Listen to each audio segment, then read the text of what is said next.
자, 민원인을 상대하다가 의식을 잃고 쓰러졌던 세무 공무원이 있습니다.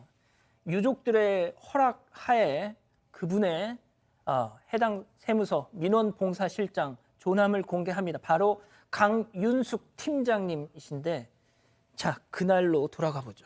네, 지난 7월 24일 경기도 동화성 세무서 이 민원봉사실에서 일어난 일이었습니다. 한 민원인이 찾아왔고요. 이 민원인이 부동산 관련 어떤 서류를 발급해달라 이렇게 직원에게 요구를 합니다. 그런데 이 직원이 조회를 좀 해보니까 법적 요건이 안 됐던 겁니다. 그래서 발급이 좀 어렵다 이렇게 안내를 했습니다. 그러자 이 민원인이 직원이랑 언쟁을 벌이기 시작을 합니다. 직원에게 고성을 지른 걸로 알려지고 있고요. 이렇게까지 상황이 벌어지니까 이걸 지켜보고 있던 민원봉사실장, 그러니까 강윤숙 팀장께서 직접 민원인 상대하기를 시작합니다. 목격자에 따르면 이 해당 민원인이 서류와 관련해서 왜 이게 안 되냐라고 따지면서 계속 고성을 질렀다고 하고요. 그러다가 쿵 하는 소리와 함께 이 민원 팀장이 의식을 잃고 쓰러졌습니다. 그리고 사람들이 모여들었다고 합니다. 자, 가족 여러분, 이번 진짜 저희가 준비한 이 내용 좀 많이 좀 지켜봐 주십시오. 너무너무 가슴이 아픕니다. 자, 당시 그 상황을 지켜본 목격자 통해서 그때 상황 다시 한번 들어보시죠. 옆에서 보기에 뭔가 고성이 약간 시끄럽네? 왜 이렇게 저렇게 시끄럽게 상담을 하고 뭐 항의를 세게 하지? 이렇게 끈질기다는 느낌이지. 네, 뭔가 굉장히 뭐 거친 사람처럼 막 때려 부시거나 막 나와 뭐 큰 소리로 이렇게 말하진 않았지만 계속해서 이제 뭔가 불만을 계속 제기하는 거지.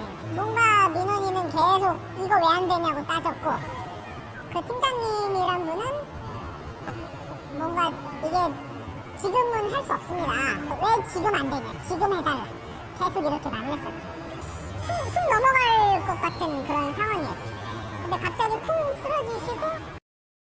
민원 그 항의를 막 받는 와중에 갑자기 쿵 하고 쓰러지신 거예요. 네, 조금 전에 얘기 나왔던 이 목격자분은 이 악성 민원인은 왼쪽 자리에 앉아 있었다고 합니다. 그런데 민원인이 계속 고성을 지르고 막 시끄럽게 하니까 저분도 뭐 이렇게 시끄럽게 항의를 하나, 무슨 일이 있나? 이런 생각을 하셨다고 해요.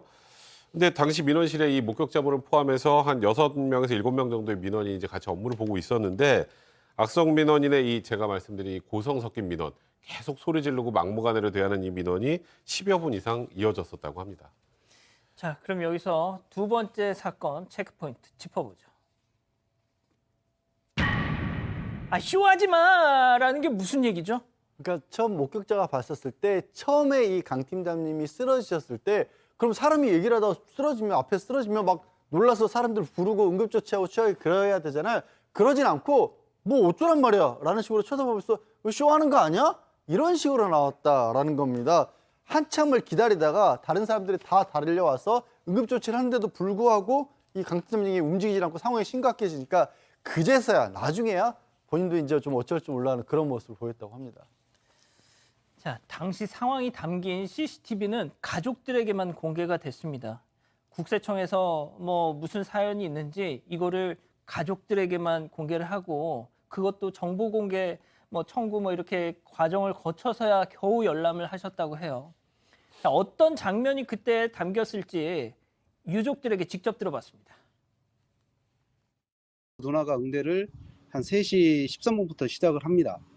그 응대하는 도중에 몸을 부들부들 떠는 그런 액션이 있어요. 정확히 민원인 응대하고 4분 후에 3시 17분에 누나가 쓰러집니다. 바닥으로요? 네, 바닥으로 그냥 덜썩 쓰러져요. 3시 28분에 직원분이 CPR을 시작해요. 네. 그 다음에 3시 반에 구급대가 도착을 하고요. 3시 34분에 민원인은 그 자리를 나가더라고요. 좀 충격적인 얘기를 들었을 때 몸을 이렇게 좀 움찔하는 그런 게 있어요. 원래 예전부터 버릇처럼. 네. 마지막에 이렇게 가슴을 부여잡고 쓰러질 때도 그 바로 전에도 그렇게 움찔대는 모습을 봤는데요. 그냥 얘기하는 그 과정에서 너무 충격적인 말을 한 것으로 좀 의심이 돼요.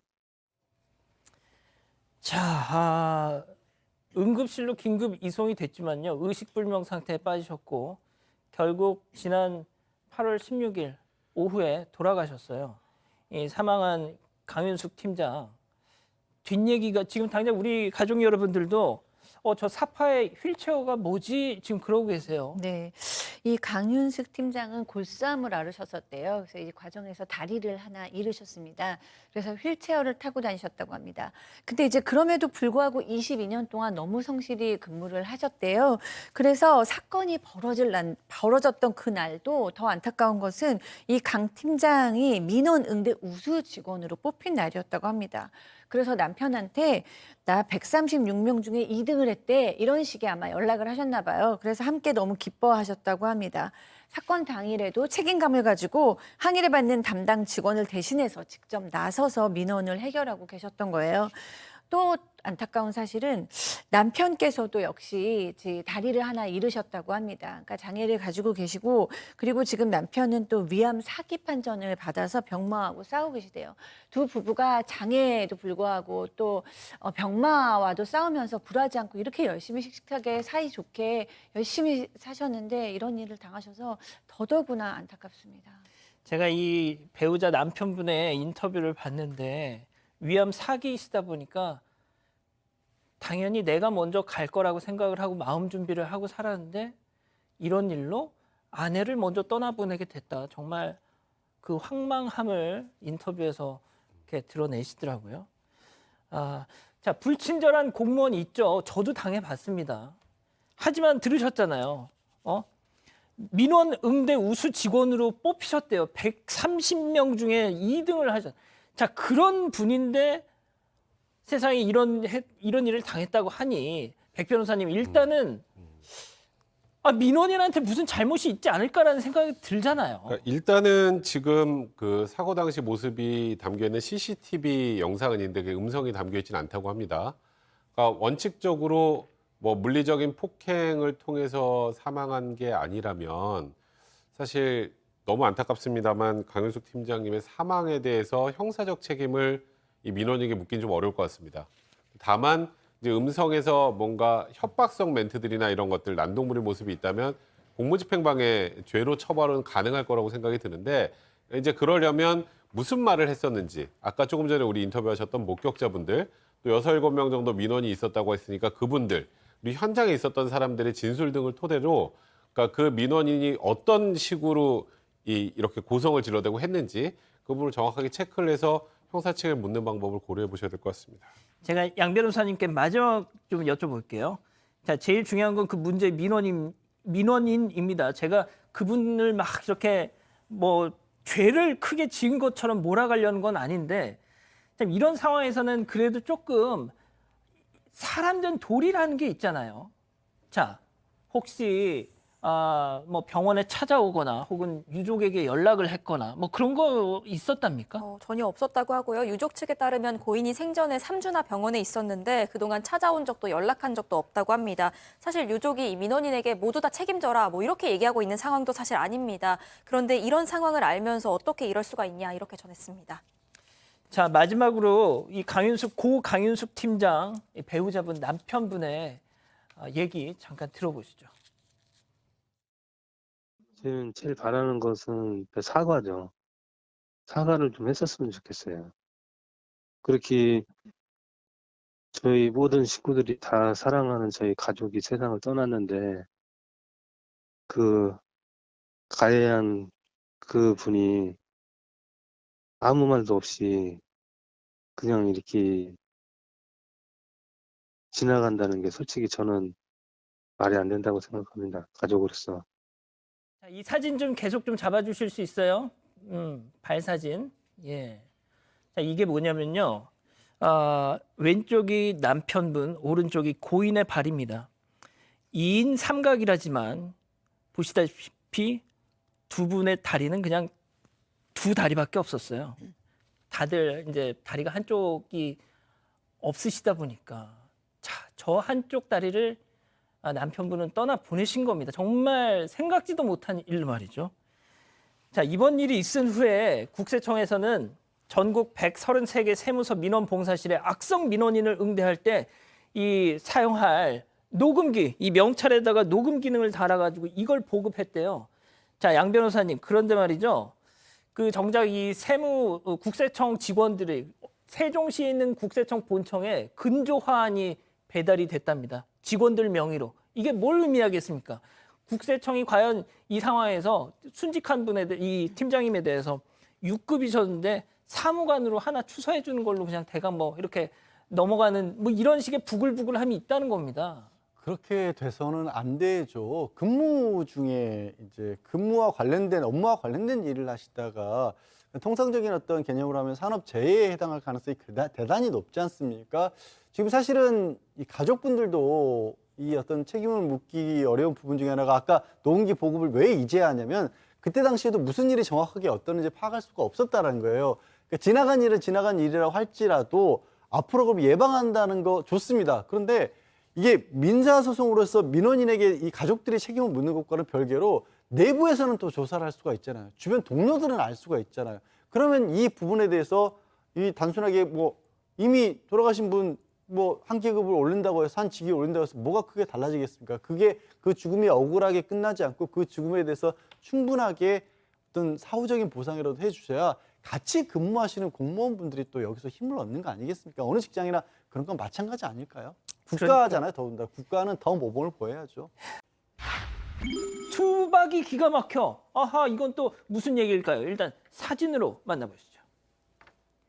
자, 충남 서산시 공식 홈페이지에 아유, 내가 고향에서 이런 대접을 받았어 라는 제목의 민원이 올라왔는데요. 최근 면사무소에 갔더니 직원 10여 명이 모여서 수박을 먹으면서 처음 본 여직원 제외하고는 따뜻한 말 한마디는커녕 아무도 자신한테 수박을 좀 먹어보라고 권하진 않아서 화가 났다 라면서 저렇게 글을 올린 겁니다. 그러면서 내가 저런 인간들 내가 주라고 내가 세금을 내고 있냐 말하면서 막 분노를 하셨다는데 아니 그 맛있는 수박 나 먹을 것도 없는데 그걸 왜 민원인한테 줘요 그걸? 이게 좀 사건으로 얘기해야 되나요? 이 일은 어떻게 일어나냐면 서산에 있는 한 면사무소에 일어난 일인데 한 분이 민원을 보러 갔는데 민원을 보러 간 그 자리에서 10여 명의 공무원이 수박을 먹으면서 본인한테 수박 하나를 안 권했다. 이 부분이 상당히 화가 났다라는 겁니다. 그래서 이제 글을 좀 올렸는데 일 처리는 뭐 잘 진행이 됐는데 기본이 안 돼 있다. 민원인 성질 좀 모르냐.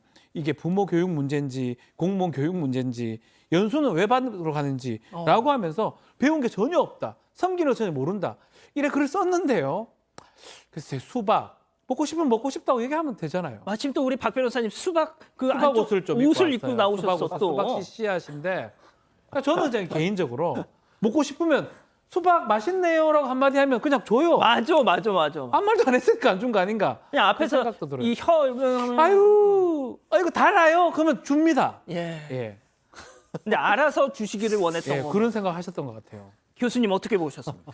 우리가 이제 통상 말 한마디로 천냥빚을 갚는다는 얘기가 있는데 어떻게 보면 제가 봤을 때 그렇게 분노할 일은 아닌 것 같아요. 왜 그러냐면 이 사람들이 만약에 그 뭐 낮에 뭐 왜 너희들 업무 시간에 수박 먹냐 뭐 이렇게 얘기를 갖다가 하는데 사실은 뭐 시골에서 누구 뭐 어떤 뭐 그 위에 있는 분이 아 날씨도 덥고 하니까 수박 한 덩어리 먹고 좀 힘내자 이렇게 할 수는 있거든요.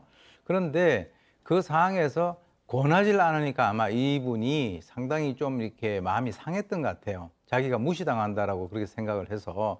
그래서 앞으로 이제 이거 가지고 뭐 서로가 이쪽이 잘했냐 못했냐 뭐 부모 교육 이런 얘기를 갖다가 하실 거는 없고 앞으로 이제 이 그 프로를 보시는 많은 그 공무원들 계시잖아요. 혹시 수박 드시다가 여러 명 오시면 들 수가 없고 한 명 정도 있으면은 한번 권해 보시기 바랍니다. 이건 제가 봤을 때는 사건이 아니고 그냥 해프닝이 아닌가 이런 생각이 듭니다. 악성 민원에 시달리는 경우가 많은 공무원들, 감정 노동 실태가 어떤지 정부가 처음 조사했는데 위험 수준이라는 결과가 나왔습니다. 심각한 상황이어도 혼자 참거나 아무 조치도 하지 않는다는 공무원이 많았습니다. 신진 기자가 보도합니다. 여권을 내던지며 삿대질을 하던 50대 남성. 다짜고짜 뺨을 때립니다. 맞은 새내기 공무원은 전치 2주 부상을 입고 병가를 냈습니다. 민원인을 직접 상대하는 지자체 공무원만 시달리는 게 아닙니다. 전 부서에서 사실 이런 일이 비일비재하게 많이 일어나고 있습니다. 정부가 우선 국가공무원 1만 명을 상대로 감정노동 실태를 조사했습니다. 스트레스가 위험한 수준이었는데 오랜 기간에 걸친 반복 민원, 무리한 요구가 주된 원인이었습니다. 민원인의 폭언 폭행도 문제로 꼽혔습니다. 몇 년 동안 500번 찾아와서 폭행을 하기도 하고 욕설을 하기도 하고 직원께서 정신과 진료도 받으시고 급기야는 암까지 얻은 경우. 이런 일을 겪어도 도움을 요청하기보다는 혼자 참는다는 경우가 많았습니다. 치료가 필요할 만큼 마음과 몸이 다쳐도 아무 조치를 안 한다고 했습니다. 감정노동의 어려움을 호소하면 나약하다는 질책에 불이익까지 받을 것이라는 우려가 크기 때문입니다. 그런 것을 이제 점수화해서 성과 평가에 반영하는 부처도 있었거든요. 이런 분위기를 바꾸는 동시에 악성 민원인에 대해서는 기관이 나서 대응해야 한다는 목소리가 높습니다. JTBC 신진입니다.